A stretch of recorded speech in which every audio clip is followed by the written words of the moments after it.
Whether you're a business that has barely started using generative AI, or you've been on the fence, or you have started, but you want to make sure that you're on the right track, this video is for you. I'm going to walk you through how to create the perfect 2025 roadmap for how you can use generative AI in your organization, tailored to specifically your needs, your budget, and exactly what will take you to the next level. With the thousands of new tools and frameworks coming out every single month, it's unbelievably daunting to know, are you stepping the wrong direction? Are you being nimble enough? And most importantly, are you able to look 3-6 months in the future and understand if what you're working on today will still have ROI in 6-12 months from now? These are just a few of the many questions I'm going to help you answer in this step-by-step guide. If we haven't met before, my name is Mark, and I run my own AI automation agency called Prompt Advisors for the past 2 years. As of today's recording, we've helped almost 500 businesses and entrepreneurs best leverage AI in their workflows, and we've had over 1,200 discovery calls to fully understand what the market is looking for in every single industry. I personally have over 10 years in the data science and machine learning space, so that gives me an extra advantage to better understand where we might be in 3, 6, 9, 12 months based on the technology that's out today. If you're ready to demystify this whole generative AI space, stick with me to the end of the video and you won't regret it. Let's dive right in. If you've been a long-time subscriber of the channel, you know that I love going through PowerPoints typically, where I kind of go through slide by slide and break down my ideas. In this video, I'm going to do something a bit different and more interactive, where instead of thinking of things through the lens of a mind map, we're going to think of it through a mind city.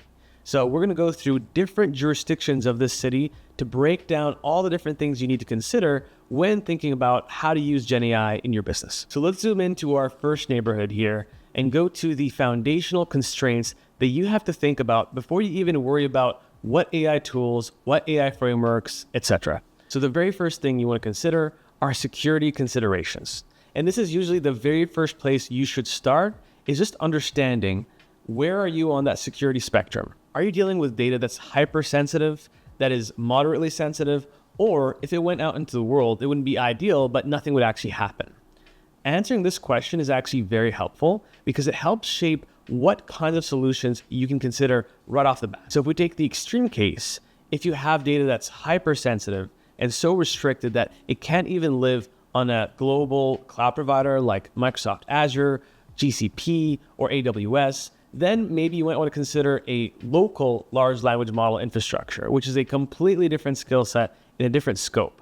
But at least you know from the get-go that this is the area or the box you have to play in. If you're dealing with something that's moderately sensitive, meaning you don't have person-specific information that you can't anonymize and you can use it, but ideally you don't want anything leaked from the way you do things day to day, maybe using something like ChatGPT Teams, which is one tier of security above normal ChatGPT, might be sufficient. If you need a little bit more, a few more magnitudes of security, you might want to go to Enterprise. And I'm just taking ChatGPT as an example. This applies to all products, whether it be Claude from Anthropic or Gemini from Google. If we move on to compliance requirements, if we think about HIPAA, SOC 2, ISO, GPDR, or all kinds of different frameworks, which ones do you need to adhere to?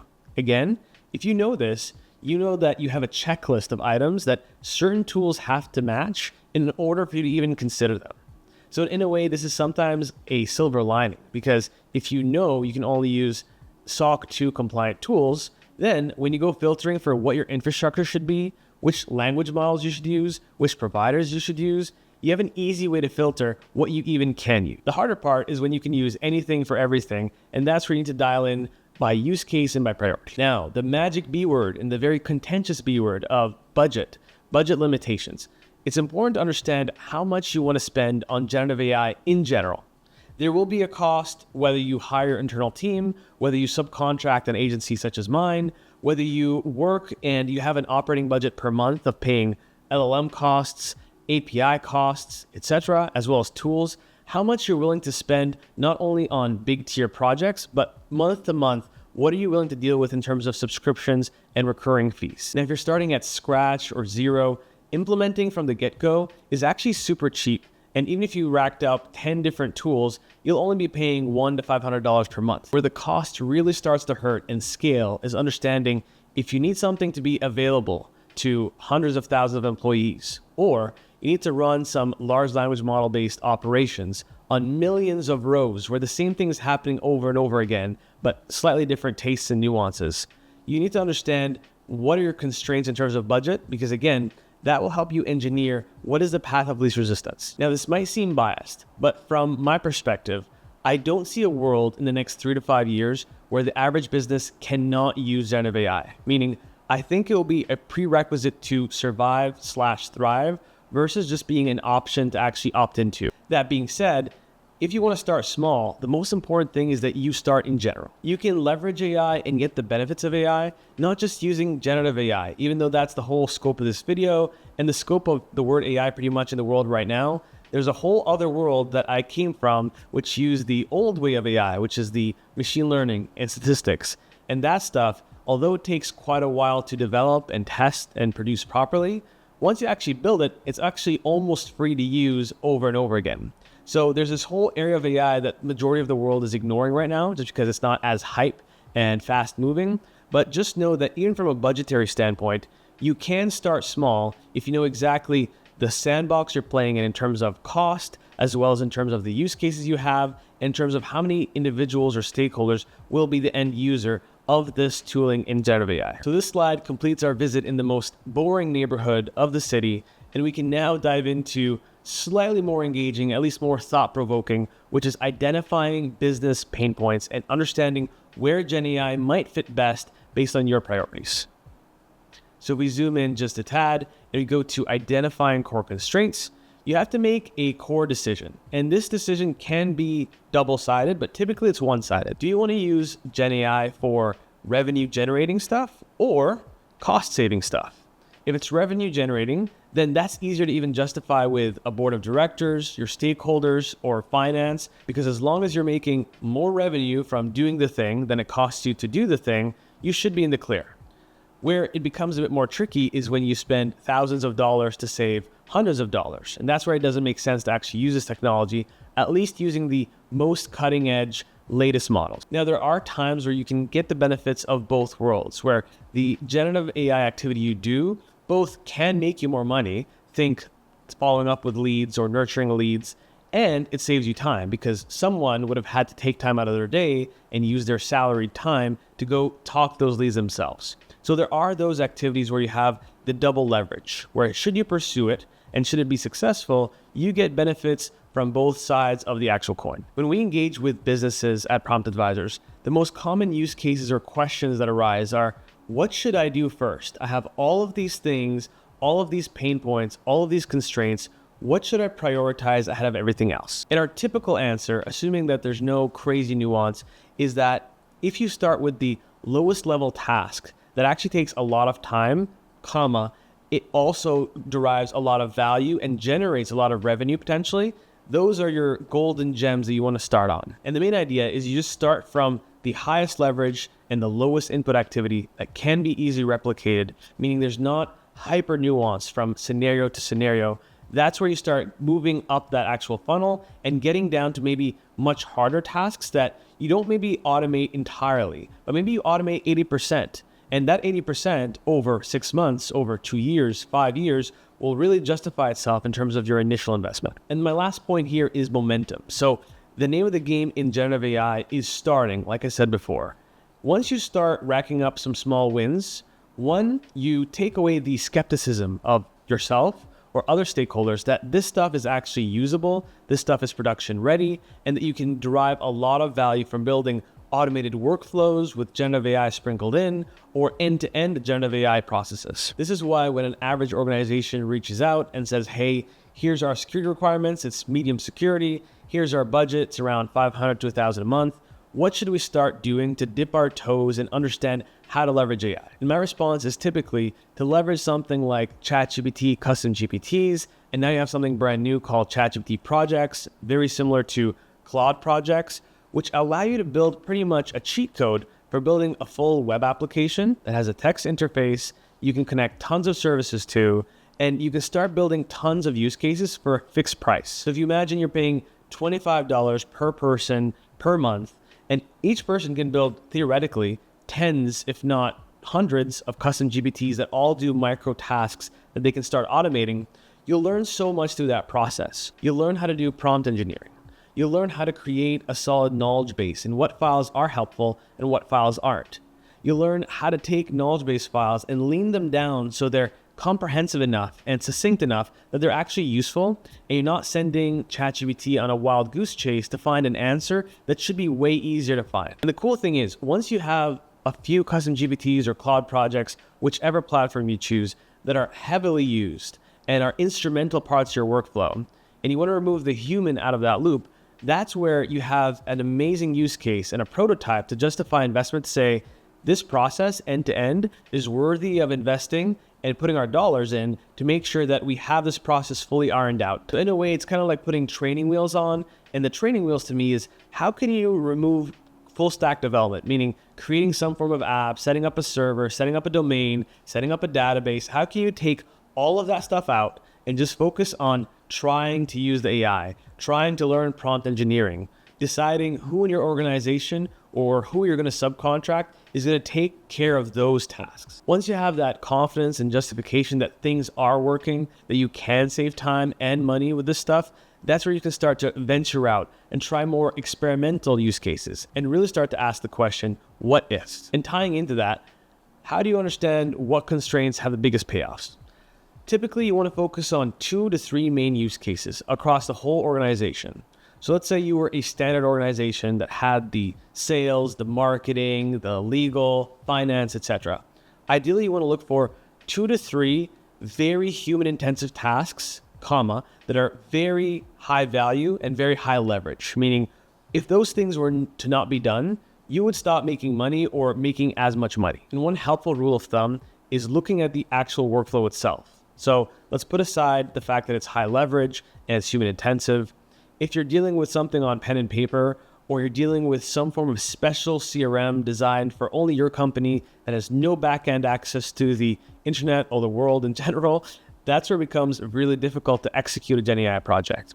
So if you had a perfect triangle of the best case scenario is you have a very high leverage task, it's very valuable when it's done. And the last one is there is a way to actually speak to the systems needed to complete those tasks. So if we take a very simplistic one like social media automation, every social media right now, Facebook, Instagram, etc., they all have a backend or an API you can speak to. They all need copy. They all need written copy that's tailored to those platforms.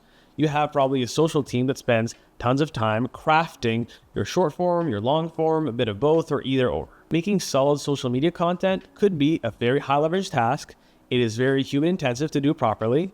And once you really automate it, you get a ton of revenue, possibly if your messaging is good. And assuming you're using Gen AI to its fullest potential for the social media use case, you have the perfect triangle, which is you have a very high leverage activity. It's very human intensive typically. And if you're able to automate it, you have all the necessary systems in place to just hook them all together. Think of something like Zapier or Make or N8N, and you'll have an end-to-end process where basically you can start with an input that you obsess over. How do you standardize the input? That's usually the thing that stumps most companies is, what is the trigger for everything to start?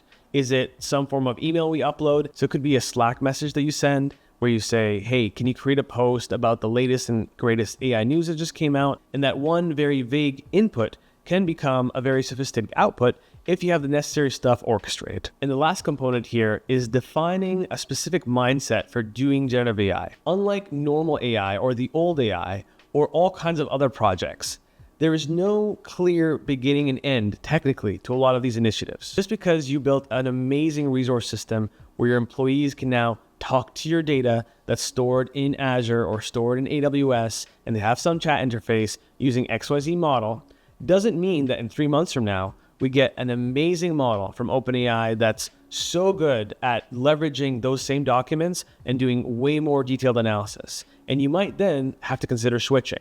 So when you pursue Gen AI projects, I like to think of it as it's done for now, or this iteration has been completed. Knowing that in 3 to 5 months, you might want to reassess and ask the question, is this still relevant? Are we paying way too much compared to where the costs are now? Are we using the right infrastructure? Are we using the right models? So this entire process, while it's more daunting than the typical project where you can do a system migration and then sit on it for 5 years, you don't have the luxury of sitting for 5 years with one type of generative AI solution built 6 months ago. You want to retroactively and be proactive in seeing how can you make it better and how can you do more with less. And one last point I want to make on this slide is that I've never seen a generative AI project, whether it's voice, whether it's in the education space, whether it's a custom development project using Make or Zapier, where we have requirement and we get the perfect result that is perfectly according to our stakeholders' needs on the first try. A lot of times you don't even know what success looks like until you see the first draft, because you can have that perfect workflow where you have a voice note you send on Slack, and that voice note then gets turned into text, and then that text gets turned into social media posts. And after all that's done, you might look at the post and be like, this does not have our brand voice. This does not have the nuance of human speech or personality we're going for. So now a process that was just trying to do A to Z now is accounting for different letters outside the alphabet that weren't in scope. Because once you see it, you understand where you want to go and what's missing that final mile to take it from okay to great. Now, naturally, the more we have up front, the more you understand what you're trying to accomplish, how you're trying to accomplish it, what your budget is, what your security constraints are, and you meld those all together, the more the likelihood is we can maybe finish it by iteration number 2, iteration number 3, and making sure that we can actually hit the goals we set at the beginning, accounting for all the possible paths we might need to pivot down the line. And this will mark the end of our visit in this part of the city. And now we'll go to a more new and hip part of the city where we're going to go through a framework that we use a lot at Prompt Advisors that's derived from an existing framework on the market. So we like to call this the bite scoring framework. So this is our bite-sized approach to finding a way to best prioritize the projects, even directionally, to understand what should come first, what is truly highest leverage versus what is, this would be cool if we could automate this thing. So we actually derived this bite framework from an existing one called RICE, where it stands for reach, impact, confidence, and effort.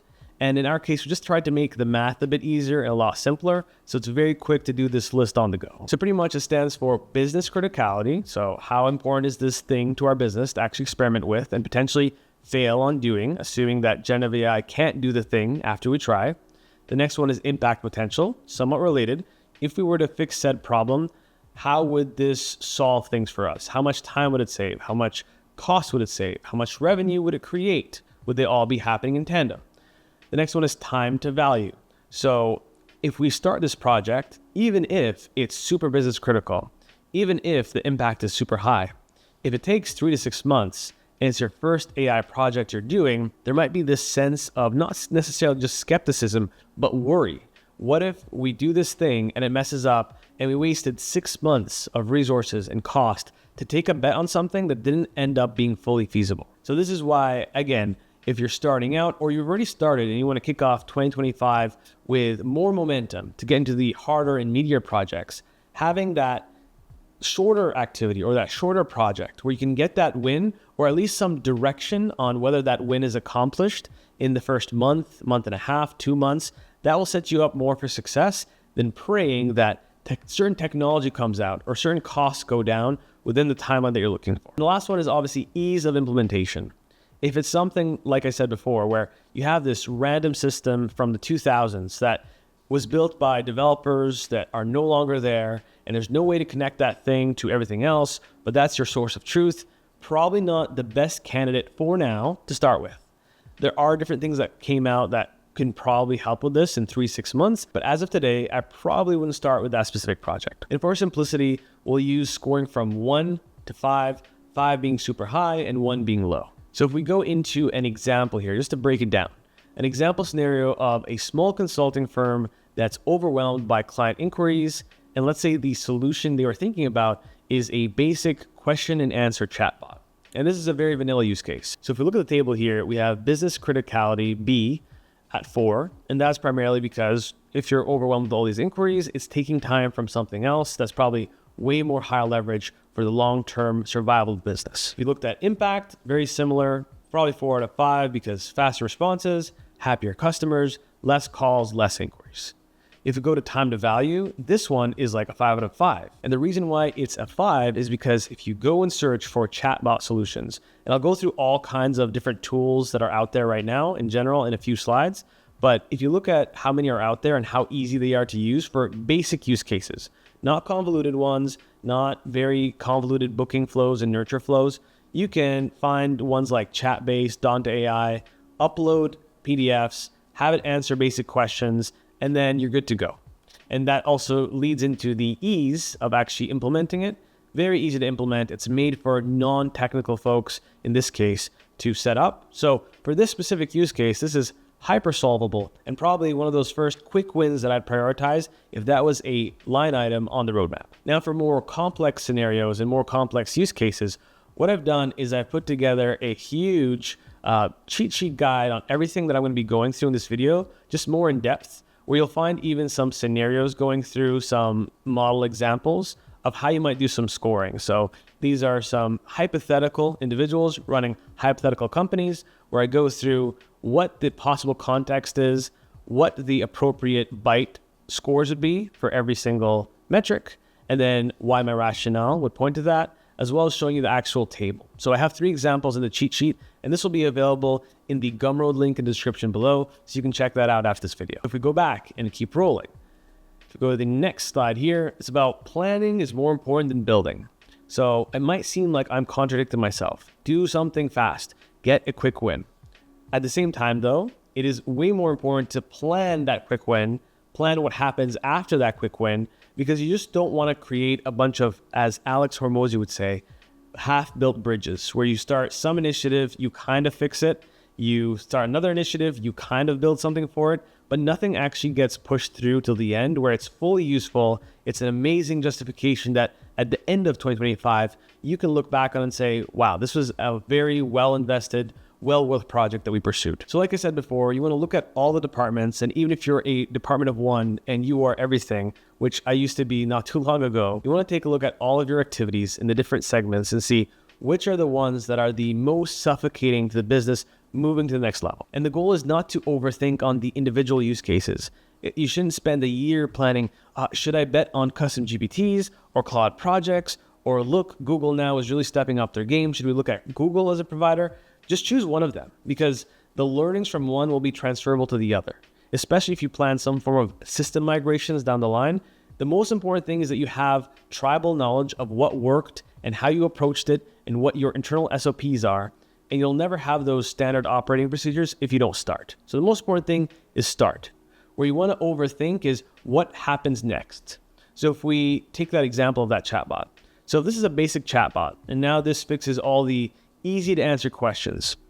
Is it valuable enough to build a more bespoke chatbot that's custom, where we have to get away from the easy providers and we get custom code, we build on something like VoiceFlow or BotPress, and now we want to integrate things like connection to our CRM. We want to be able to do appointment setting. We want to be able to even collect payment potentially for appointments for a doctor, a pediatrician, a plastic surgeon. These are the follow-through questions that are worth overthinking about. And the last thing here is that the first few initiatives you might start might take a while because the technology is new, you're setting everything up.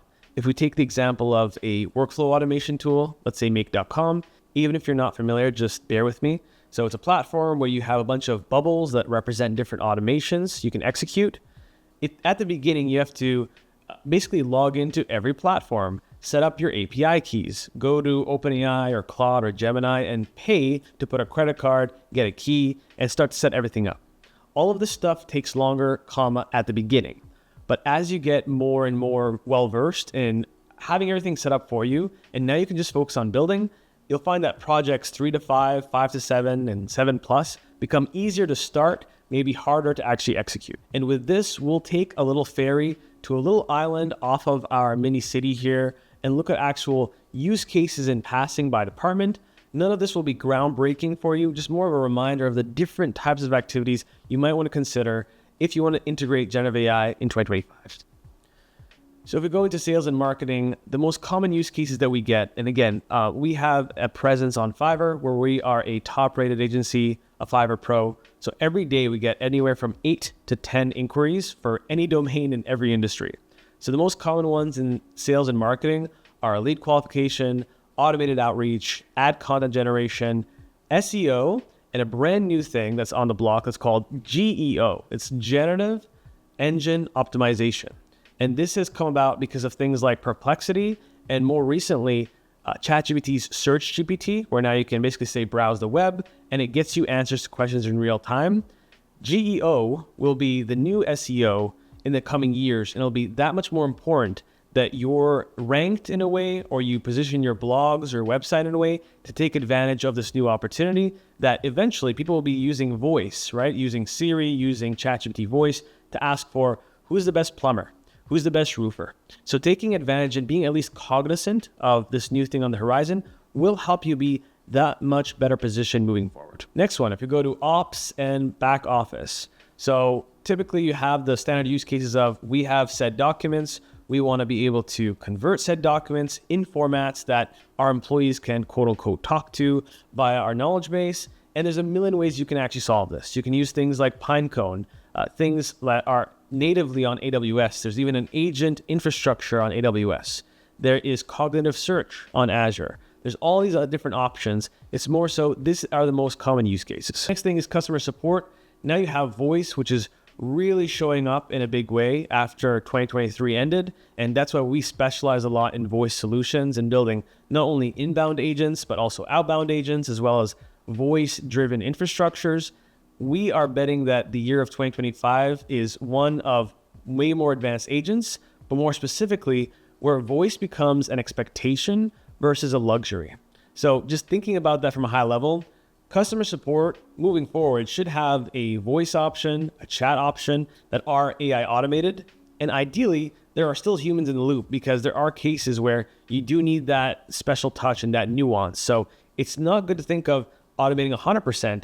It's you want that trifecta of human for high value questions and high value scenarios, and you have voice and you have chat. Now there's this little video that I always think of from The Office. If you're familiar, it's with like a little show. It's very dark humor, kind of funny.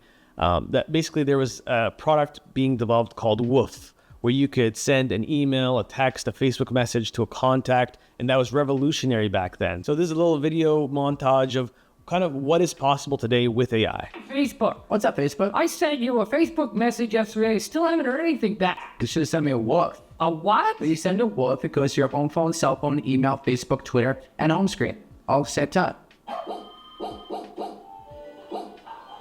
Woof. What? All right, a bit of comedic humor, but overall, the funny thing is this was fantasy and now it's totally possible. And this is also an amazing thing to think of when you think of lead nurturing, lead drip, lead generation, etc.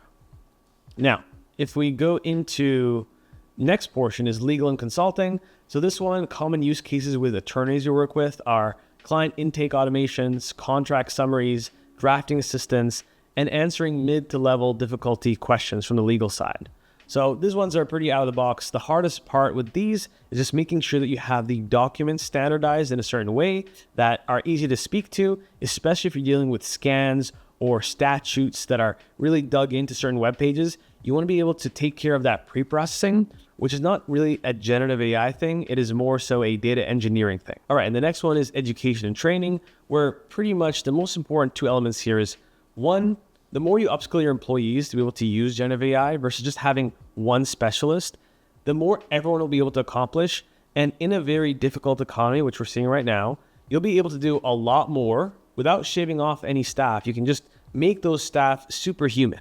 All of them leveraging AI for those different skill sets, that's essential. And I think it's almost a right in the future to be literate in all these technologies. So if you are forward thinking and you start now, you can make those employees, one, feel like they're actually growing, which is awesome. And two, as a business owner or a senior executive in a business, you can see a lot more high leverage opportunities you can take advantage of. As a business owner, you'll now have a staff that can do all kinds of things well outside their original comfort zones and skill sets. So that's a very high leverage thing to do. And one more thing here is designating some form of team tinkerer, where at least one person should be keeping a pulse or a tab on what's out there. Because day by day, literally the day of this recording, you have the 11th day of OpenAI's 12 Days of Christmas. And there's brand new things coming out literally by the hour, by the minute.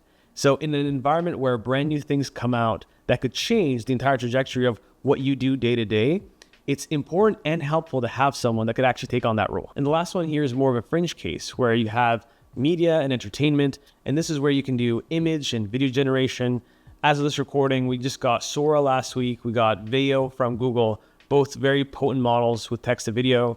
You have very advanced image models, and you have all these different things that can allow you to provide a better customer experience, or at least a more experiential one, where you can experiment with things that might seem gimmicky, but they might be novel now, while most businesses are not doing it or not adopting it. You could be using it in your ad copy, your Facebook ad copy, instead of worrying about hiring an animator or hiring a designer. You can start to really experiment and see where do these different things fit that most people, even myself, even our agency, hasn't really figured out where is the perfect use case for AI generated images. What are use cases we've never even thought of before? So with that, we're going to go to our final neighborhood, and in my opinion, the most important neighborhood, which is future-proofing and continuous optimization.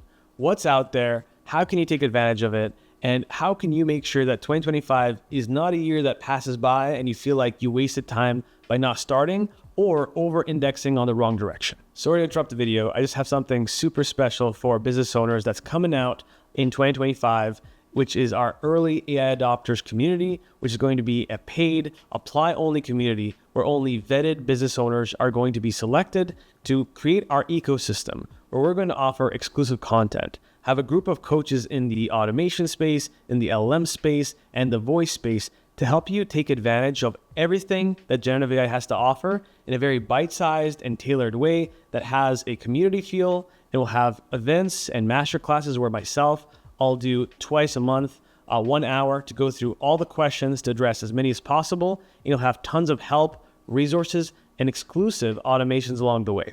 So if that seems interesting to you, feel free to go on earlyadopters.community. The link will be in the description below, and you'll be able to apply for early access on the site.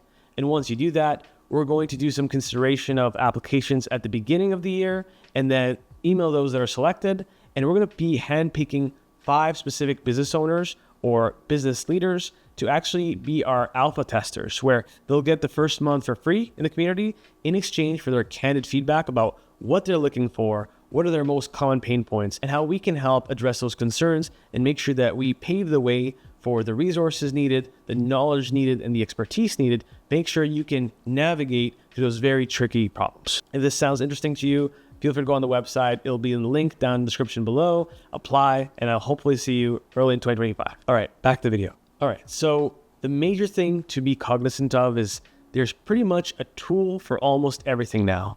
Now, there is no mega tool that does every single thing, but there are hundreds, if not thousands, of disparate tools that can all accomplish these micro tasks. If you go on a website like There's an AI for That, or if you go on Futurepedia, you're going to find literally 26,000 AIs. Again, the majority of them are not useful, but the idea is there are all kinds of tools out there to help you accomplish exactly what you're looking for.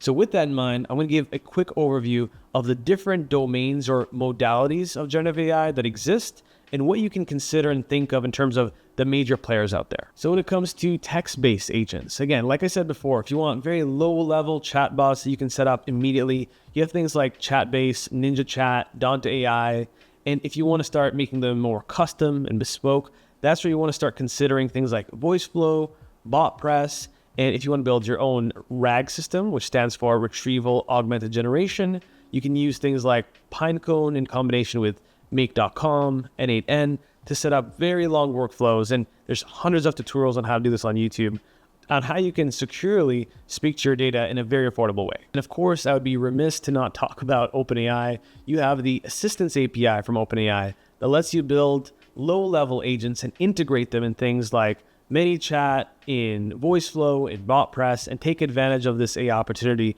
from that standpoint. And of course, you'll find that the majority of AI tools, and now tools that you can start building yourself, are pretty much wrapped on top of the OpenAI infrastructure, using their models, which are continually getting better, and more importantly, are continually getting cheaper. Now, if we move to our bread and butter at Prompt Advisors, which is voice-based solutions, you have all kinds of providers, and I imagine voice is going to become more and more commoditized at the high level in 2025. So you have vendors like Bland AI, which are very useful for very convoluted cases that have a conversational pathway necessity, meaning you have like 5 different ways where one conversation can go down. It can, depending on the situation that arises, can go in 6 different directions. That's where it's super useful. Vappy is awesome from going from 0 to voice agent in literally 3 to 5 days. Even with no technical expertise, you can watch 1 to 2 YouTube tutorials, write a prompt, and you can test out a voice agent almost immediately. Then you have things like Retail, which are really good from a testing standpoint, where you can build these tree nodes similar to Bland, but more simple, and you can actually test how that agent is going to actually function without constantly calling it. You can just write in a chat and it will emulate what it would have said on the voice. So Retail is another great option. And if you don't want to even see or touch code and you want minimal prompt engineering, things like Thoughtly and Synthflow are more out of the box. If you have more cold calling use cases, using something like Synthflow is probably better for that. But one thing to keep in mind is that you have things like the real-time API from OpenAI, which is what powers the ChatGPT voice, that has literally in the last 24 hours of recording this video, reduced their price 2 to 3 times the original. One thing you're going to find, very similar to LLM cost in general, everything is going to trend towards zero over time. The most intelligent models we have now will be almost free 1 to 2 years from now. So with that in mind, you shouldn't let cost be the delimiter of which platform you choose.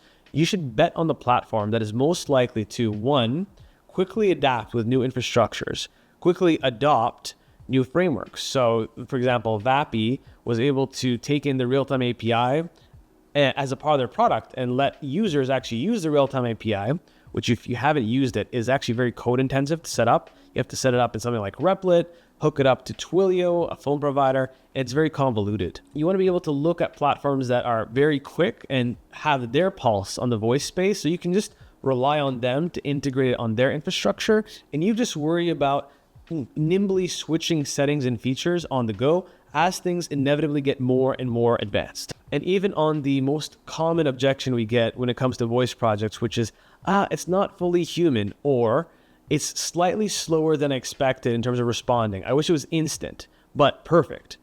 That also will resolve itself most likely in the next 3 to 5 months. We literally, this morning I woke up and 11 Labs, which used to just do voice cloning, now has jumped into the voice space, and they've released an agent that has 75 millisecond latency, meaning it's literally almost instant. It sounds pretty human and it's pretty sophisticated. So imagine you extrapolate from here. And the last thing to keep on your horizon are things like Go High Level's AI employee, where now you have your CRM, you have your contacts. Instead of building something, let's say on Vappy, and then hooking that up to your CRM, you can have a voice agent now out of the box in Go High Level. Now, mind you, it's not as good as these other providers, but again, as time progresses, you're now going to start having super CRMs that have chat out of the box, that have voice out of the box, where integration now becomes the moat, because just having the CRM itself will not be a moat. And you'll see why on one of my next slides. Having the software in general, will not be a moat anymore. What you can do with that software and how quickly you can do it will become that moat. This one I'll zoom through pretty quickly. Automation-based software, Make, Zapier, N8N, any one of these should be able to help you start automating different tasks, especially if you're using a lot of brand name softwares, CRMs, email providers. They should integrate into everything. Zapier has an advantage that it has way more native integrations than Make.com. Make.com has, in my opinion, the advantage of being a lot more user-friendly and a lot easier to work with in general, but it has less integrations. But it's still, you pay per cost, meaning in Zapier or Make, you pay per operation. So every single time one of these little modules runs, you're technically paying what's called an operation. Or in Zapier, it's called Zaps. Whereas with N8N, you can host it on your own server. So security-wise, you can make it more secure. And you don't actually pay when an operation runs. So theoretically, you could have 10 different nodes or 50 different nodes. And if you run it 100 times, you're not paying per that run cost. It really comes down to what your preference is on the tool you like. Again, for me, I'm partially biased to liking Make.com versus the 2 others, but you might try it and say, I love N8N, which tons of people on YouTube tend to actually really like. So check all of them out and see what fits best for you, both from a cost standpoint as well as an operation standpoint. And image and vid-based, probably by this time next year, there'll be 100 different vendors. You have Midjourney and DALL-E for image generation, and you have Runway, Sora, Pika Labs, and Google Video 2, which as of right now is the biggest and hottest thing and the best performing video model, probably because they train on YouTube.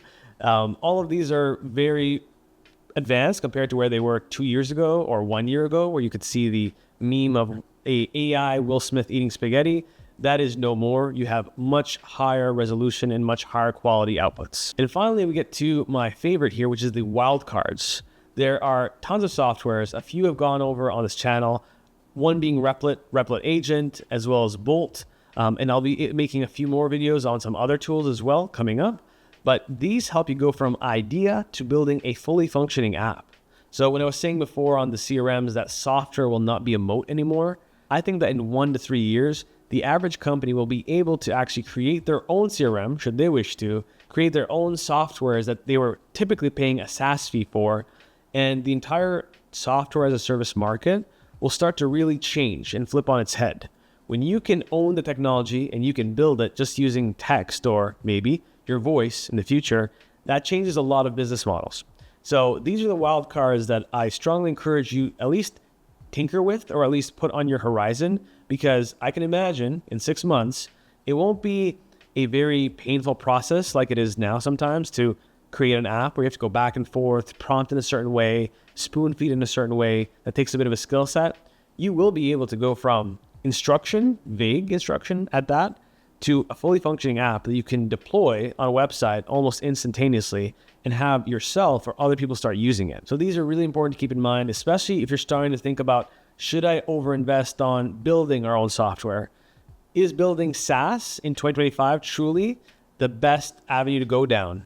If you're looking at a bill of $30,000 to $50,000, is it really worth the risk to build that SaaS when someone else can build that same thing for $20 subscriptions? That's one question you have to assess. So where do we go from here after everything I've gone through? So pretty much if you look at the pros and cons, I won't read it step by step. The most important thing for future-proofing yourself is understanding to not look at, as they say in Canada, where the puck is in hockey, but where the puck is going to be. In the same vein, you can see what's out there today. The most important thing is to see what's out there. So I'll give you an example. Anthropic came up with something called computer use, where it can take control of your computer and click around and do some things. Right now, it's super inefficient because it takes screenshots of your actual screen, sends each screenshot as an input, and then changes the position of the cursor accordingly. Super inefficient. 3 months from now, that will become real-time stream, where now it's streaming your laptop in real time. So that cursor movement will be a lot more meaningful. And maybe they'll actually make it have a much more complex model that is fine-tuned on navigating tabs, computers, logins, etc. So this will change all kinds of processes where, let's say you did have that use case where you had that CRM that didn't talk to other systems. Maybe now that's not a problem. You don't need an API. You don't need an endpoint because you can programmatically deal with it from a front end where the AI is taking control of your computer or your colleagues' computers and accomplishing the task. So if we were to make some bets, right, I think that by this time next year, voice platforms, the cost to run per minute will be close to zero. I think that they'll be very human-like. I think that latency will be very much mitigated, if not instantaneous. I think that text to video will be exceptional, where it's very comparable to what you would get from a video editor. I think that when it comes to text-based solutions, you won't have as formulaic and robotic sounding LLMs. You'll have something that's more bespoke, that's more tailored, and adapts very quickly to feedback in changes of style. And if you can take away one major thing from this video, is that generative AI is a process. It is an infinite game. It's not a finite game. So you don't win at generative AI.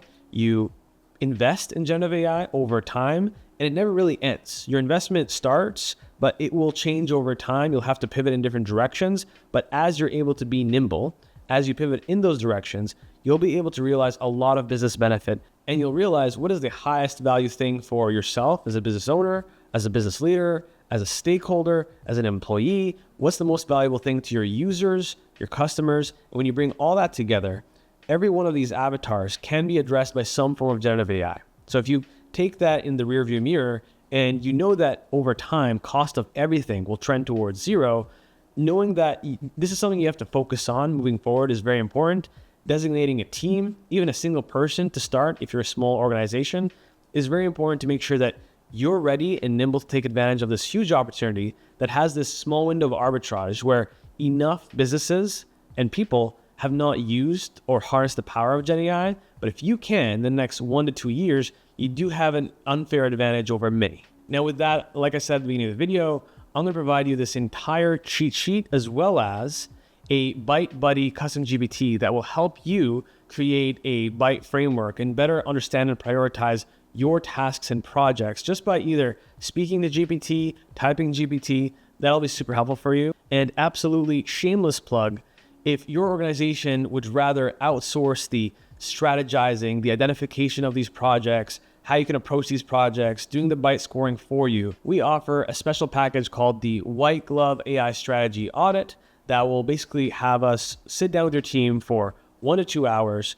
go through all your processes. We'll send you over a checklist of things to prepare so we can make full advantage of the time we spend together. We'll generate a full roadmap document on how you could use generative AI in all the different spheres of your business, which ones seem to be the highest leverage opportunities, and what are the costs associated, as well as the expected ETA or expected time to complete said projects, so that you have a full blueprint of exactly where you can head as an organization moving forward, with our team's guidance to help you better understand everything that might pop up along the way to save you time, effort, and most importantly, money. If that sounds interesting to you, just go on book your White Glove AI Strategy Audit today, book yourself in, and we'll be super excited to help you set off your AI journey for 2025. If you enjoyed this video, if you found it valuable and helpful, and if you've been a long-time subscriber of the channel and appreciate this slightly higher production value than I usually do, let me know in the comments below. It'll tell me that I'll probably have to save up to do this more often. And equally as important, if we haven't met before, let me know in the comments down below whether or not this was helpful and what other areas of generative AI you might want me to dive into to make sure that 2025 is the year where you derive the most potential from LLMs and generative AI in general. Leave a like, sub the channel, and I'll see you all next time.